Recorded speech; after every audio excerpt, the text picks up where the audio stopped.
नमस्कार साथियों, मैं विपिन आपके अपने चैनल शुभम एकेडमी में आप सभी का हार्दिक स्वागत करता हूं। जैसा कि अपन पॉलिटी यानी राज्य व्यवस्था सब्जेक्ट को देख रहे हैं, जिसमें पॉलिटी में हमने संविधान देखा, अनुसूचियां देखी, अनुसूची अपनी कंप्लीट हो गई है। उसके आगे अपन आज फंडामेंटल राइट्स यानी मौलिक अधिकार देखेंगे। कितने मौलिक अधिकार हैं, किसमें क्या है, ये सारा कुछ आज अपन इस टॉपिक में डिस्कस करेंगे। मौलिक अधिकार इंग्लिश में फंडामेंटल राइट्स कहा जाता है। अब इसको देखेंगे किस देश से लिया गया है। तो इसकी अगर बात करते हैं तो यूएसए के संविधान से लिया गया है, संयुक्त राज्य अमेरिका से। फंडामेंटल राइट्स अपने जब संविधान बना था तभी जोड़ दिए गए थे। उसके आगे बात करते हैं कि ये किस पार्ट में रखे गए हैं। तो पार्ट 3 यानी भाग 3 में रखे गए हैं, आर्टिकल 12 से 35 तक। आर्टिकल 12 से 35 तक अपन फंडामेंटल राइट्स यानी मौलिक अधिकार देखेंगे। आर्टिकल 12 से 35 तक ये हैं। उसके बाद बात करते हैं आर्टिकल्स किसमें। अगर आर्टिकल 12 और 13 को अलग से पढ़ना पड़ेगा। फिर अपन उसके बाद आर्टिकल 14 to 32 यानी अनुच्छेद 14 से 32 तक एक ग्रुप में पढ़ेंगे। उसके बाद फिर आगे का उसके बाद देखेंगे। तो इसमें बात करते हैं अगर अनुच्छेद 12 यानी आर्टिकल 12 की, इसमें राज्य की परिभाषा दी गई है, डेफिनेशन ऑफ स्टेट। बात करते हैं अगर इसमें क्वेश्चन पूछे जाने का तो पूछेगा अगर अनुच्छेद 12 में क्या है, तो सिर्फ यही कि राज्य की परिभाषा है, डेफिनेशन ऑफ स्टेट। उसके आगे चलते हैं अनुच्छेद 13 की ओर, जिसमें कानून की परिभाषा दी गई है यानी डेफिनेशन ऑफ लॉ। कानून क्या होगा, कानून क्या होगा, ये सारा कुछ आपके आर्टिकल 13 में वर्णन किया गया है।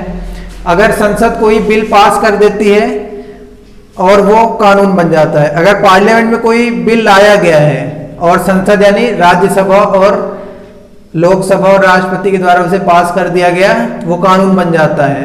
तो ये अपना कानून में आएगा। जैसे विधि की परिभाषा है डेफिनेशन ऑफ लॉ, तो ये इसमें आएगा। उसके बाद बात करते हैं अनुच्छेद 123 यानी आर्टिकल 1, 2, 3 राष्ट्रपति का अध्यादेश। राष्ट्रपति अध्यादेश क्या होता है, ये अपन जब राष्ट्रपति टॉपिक पढ़ेंगे तो उस पर डिस्कस करेंगे।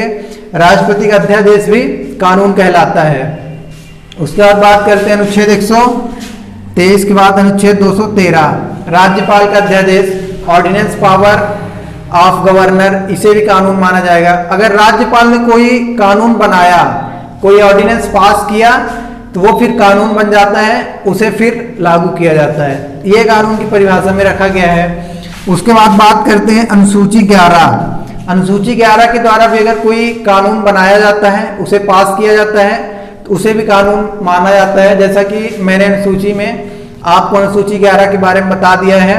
पंचायती राज का वर्णन किया गया है, जिसमें पंचायती राज में अपने नगर पालिका, नगर निगम, नगर पंचायत और ग्राम पंचायत में देखा जाएगा, जनपद पंचायत, जिला पंचायत, ये सारा कुछ अपना इसमें आएगा अनुसूची 11 में। अगर यहाँ से कोई कानून बनता है तो उसे भी फिर कानून माना जाता है। अगर पंचायत ने कोई बिल पास कर दिया है तो उसे भी फिर कानून माना जाएगा, उसे आर्टिकल 13 में रखा जाएगा।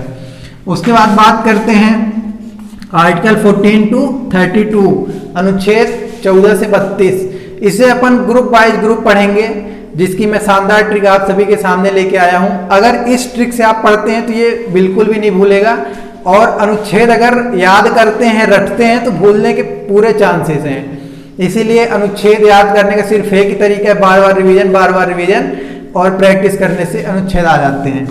तो इसको अपन ग्रुप में देखेंगे 5, 4, 2, 4, 2, 1। इसका मतलब क्या हुआ, आर्टिकल 14 to 32 देखना है अपन को, तो 5 में देखेंगे अगर आर्टिकल 14, 15, 16, 17 और 18।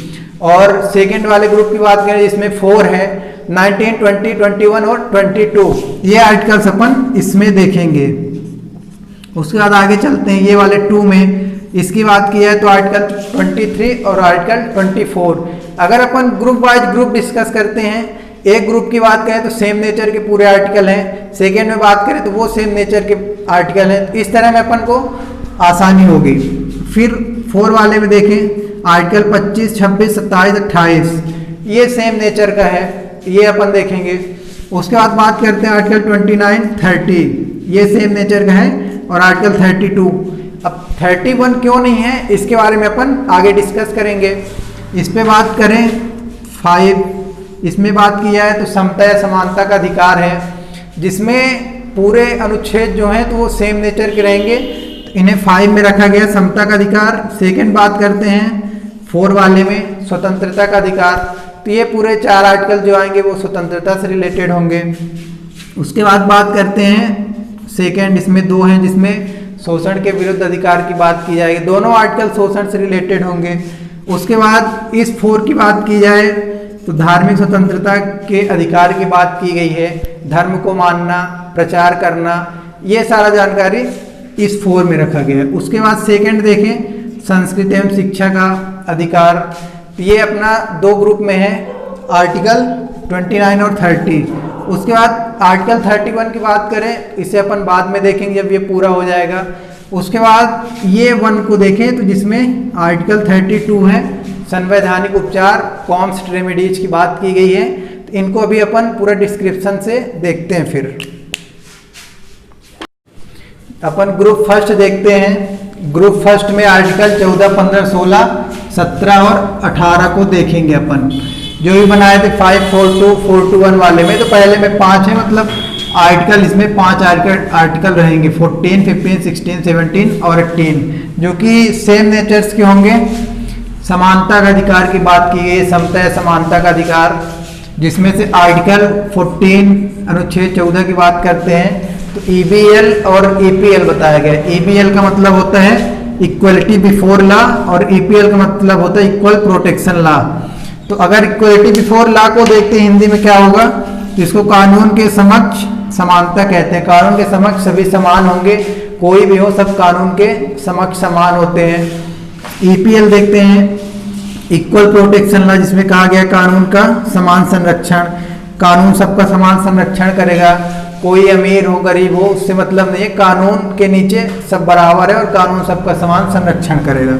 बात करते हैं अनुच्छेद 15 आर्टिकल 15 की, जिसमें कहा गया भेदभाव नहीं किया जाएगा, यानी डिस्क्रिमिनेशन, किसी से भी भेदभाव नहीं किया जाएगा।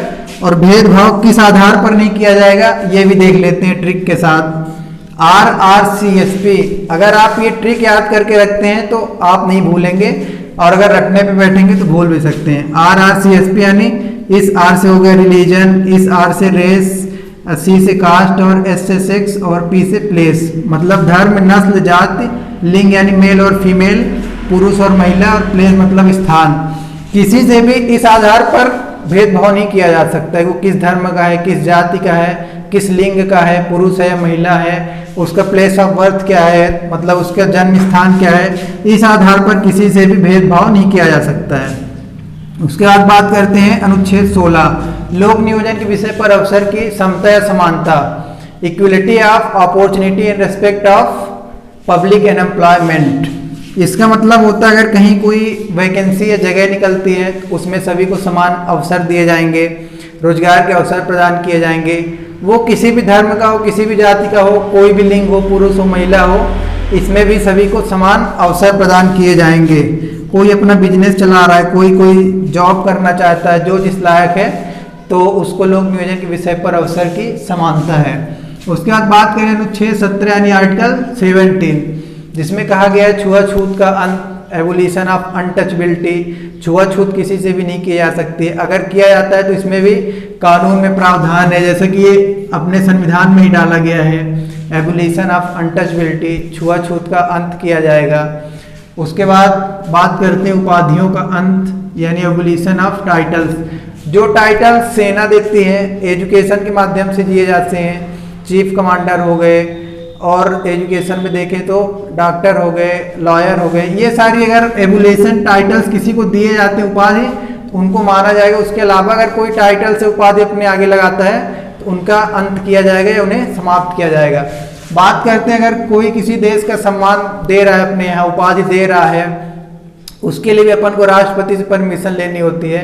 हालांकि वो अपने लिए गर्व की बात होती है, लेकिन अगर कहीं से सम्मान मिल रहा है दूसरे देश से तो उसके लिए भी राष्ट्रपति से परमिशन लेनी होती है वो उपाधि लेने के लिए।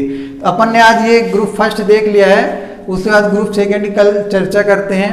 यहाँ तक हमारे साथ बने रहने के लिए बहुत बहुत धन्यवाद। और इस क्लास से रिलेटेड कोई भी डाउट हो अगर आपको, तो आप कमेंट सेक्शन में जरूर कमेंट कर दीजिएगा, सभी कमेंट्स का आपको रिप्लाई किया जाएगा। और चैनल को जिनने सब्सक्राइब नहीं किया है सब्सक्राइब कर लें। बहुत बहुत धन्यवाद। जय हिंद, जय भारत।